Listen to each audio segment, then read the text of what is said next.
Now in second generation, guys, Kia has chosen to drop the plug-in hybrid variant of the Niro in Australia, but there's still a fully electric one, which Johnny has covered in a previous review. But today we've got the series parallel hybrid here, or the self-charging hybrid, which is the hybrid that Australians like a little bit more.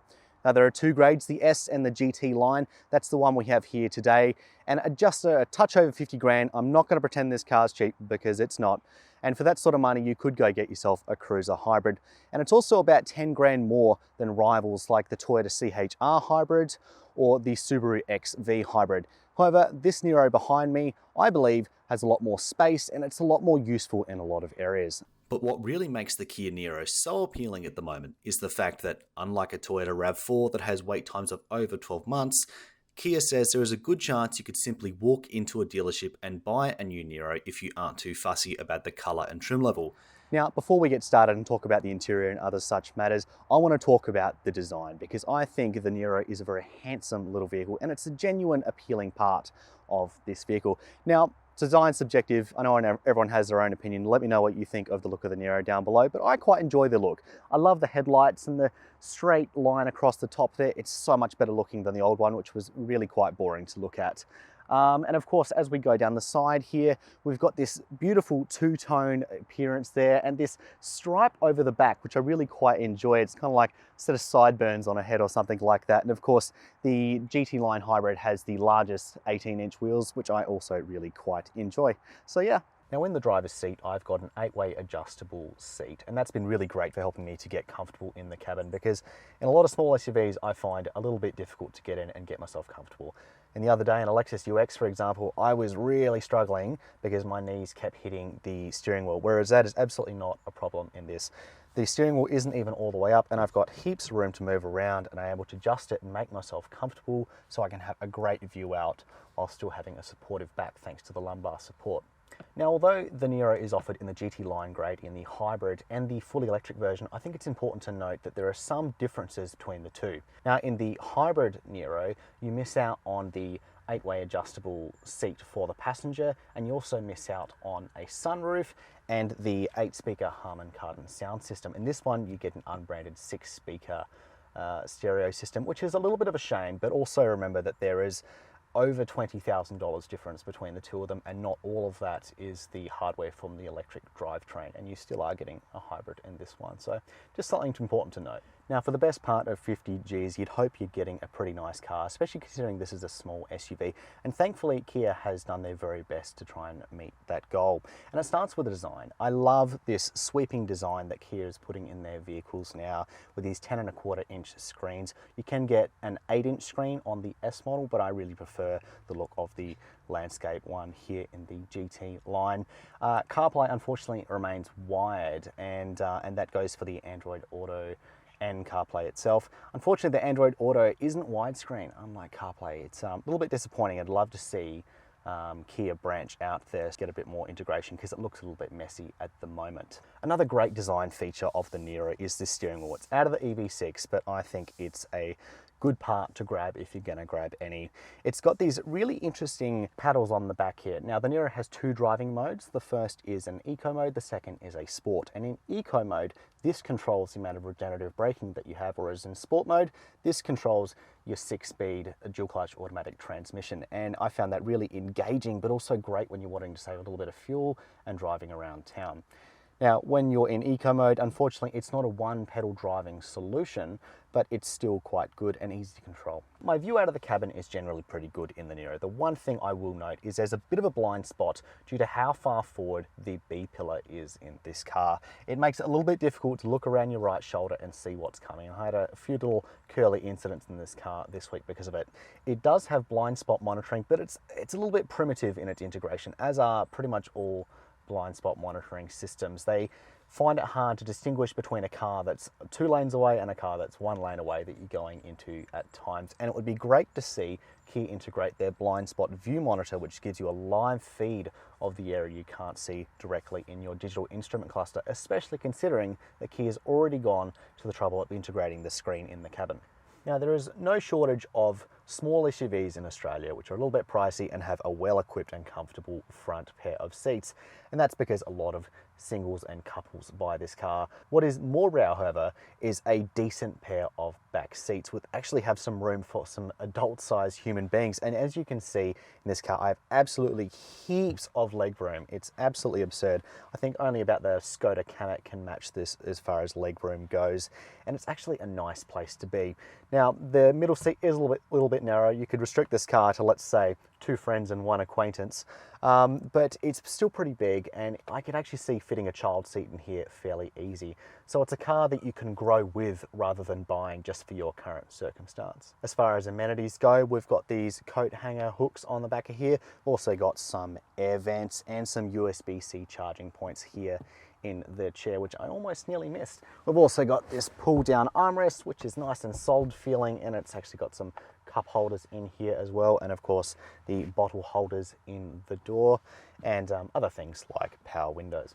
Coming around to the rear of the Niro now, and I prefer the front of it, but I still do enjoy the look of the rear. This big spoiler up here, it is really quite big actually, and the silver trimmings down here give it that nice contrasting look between the green, the black, and the silver here. Now, open up the boot via the power tailgate, bit of a nice touch there. We reveal the 425 litre boot. Now, interestingly, this is 50 litres smaller than the fully electric version. And I think this, if you're looking at a midsize SUV, is going to be where your biggest compromise is. Now, it does have a pretty big amount of room, and it's a great space, and you can actually lower the floor like so. So it's indented even further here. And out of pure curiosity, I did actually stick a pram and a bassinet in here, and it did fit just nicely, and that was with the floor at its highest point. As far as amenities go, we've got some shopping bag hooks either side, but there's no 12-volt socket or anything like that. And underneath the floor is a space saver spare. During our time testing the Niro Hybrid over a variety of highway conditions, urban roads, and pokey little city streets, we have seen an average fuel economy figure of 4.7 litres per 100 Ks. And that's just a little bit higher than what Kia claims, which is a flat 4 litres per 100 claim. And also take into consideration that that's using 91 octane fuel, which is extra nice when fuel is so expensive right now. Now, like all Kias, the Niro is covered for a warranty of 7 years with unlimited kilometres. However, I will note that the battery is only covered for 150,000 kilometres over that 7-year period. Kia also offers a 7-year capped price servicing program, and that will see you pay $4,010 during that time. During my time with the Niro Hybrid, I've tried to take it on as many different locations as I can as possible, from those pitted back streets that we just seem to love in Sydney, and country highways especially, because I don't think a car should just be made to do one thing. And from overall, my experience has been quite positive. Kia Australia has put a localized suspension tune on the Niro, the first one since COVID. Actually, it was a little bit difficult for them back then, and the overall result, I think, is quite impressive. The suspension is quite compliant and the body control is good. Like all Kias, they do seem to have a little bit of a firmer touch to them than some other vehicles, and that may not be to everyone's taste. However, I find it strikes a good balance, and while you do get thrown around a little bit when it comes to road joins and there's some nasty potholes out there, but for the vast majority of the time, I think that strikes a good balance. Once you do flick it into sport mode, however, and give it a little bit of beans, you do awaken a fun little car. It's a little bit soft when you first turn into the corner, and that's probably how they get a little bit more compliance out of it. But once you're actually in the corner, it sticks really well, and you'd be surprised how quickly you can zip this thing around. Of course, another part of what makes it quite quick is the fact that we've got a 1.6 litre engine, and that's coupled with a small little electric motor. It only makes about 32 kilowatts and 170 newton meters, but together they make 104 kilowatts and 265 newton meters, and their integration together is quite clever, and it's something that I've been enjoying trying to test over my time with the car. Now, the electric motor is, of course, it gives you that electric off-the-line performance, and it's commendable to Kia just how often it's the electric motor driving the car and not the petrol motor. And even when the petrol motor comes in, it's not as loud as some other cars. And I think that's owing to the fact that it doesn't have a CVT transmission like Toyota and Subaru often use. So sometimes they'll have their electric motor takes over in the beginning, and it does give you a great amount of grunts off the line. However, the engine revs absolutely skyrocket in order to get some power behind those wheels in the higher speeds where electric motors aren't as useful. And it's here that I think the Kia shows their point of difference. It cycles through the gears, and also that feeling of the gears is really nice. But it keeps those engine speeds down, so you're not listening to an engine just faff about when you're just trying to drive and hear your music. I think part of the reason that I found the Niro drives quite well, and it's also quite fuel efficient, is that it doesn't actually weigh all that much. And perhaps I've just been beaten into submission by the amount of 2-ton SUVs that we have cycling through our garage, but it clocks in at about 1,300 kilos according to our scales. Kia says it's a little bit more, about 1,400.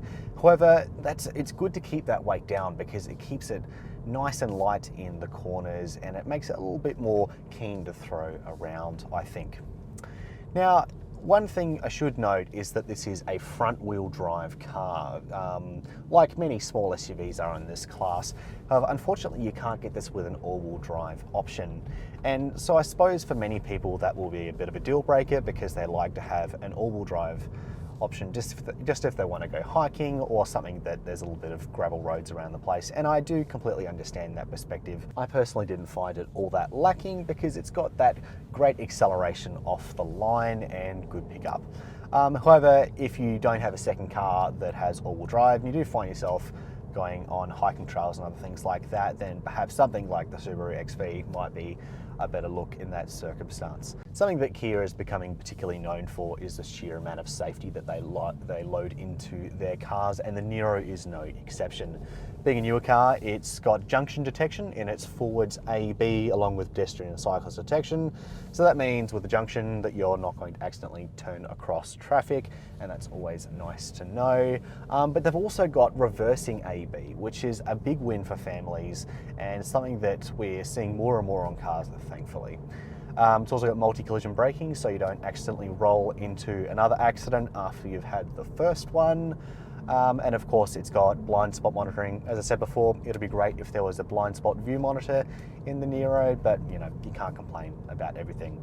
Now, this hasn't been officially rated by ANCAP yet, but we suspect it will do quite well. In closing, if you're looking for a car that's a little bit different and stands out from the pack a little bit, but doesn't compromise on that everyday usability, I think the Niro Hybrid is a good pick. Yes, its boot is a little bit smaller than some mid-size SUVs out there if that's what you're looking for, and I'm not going to pretend it's cheap. However, I think this is a car you can grow into. It's got space to spare, especially for a small SUV, and you have a car that's fuel efficient and a little bit fun to drive. Not to mention, you can actually walk into a dealership and there's a good chance that you can just pick one of these up straight away instead of waiting literally years. But anyway, let us know what you think of the Niro Hybrid down in the comments below. And for now, thanks for watching Chasing Cars.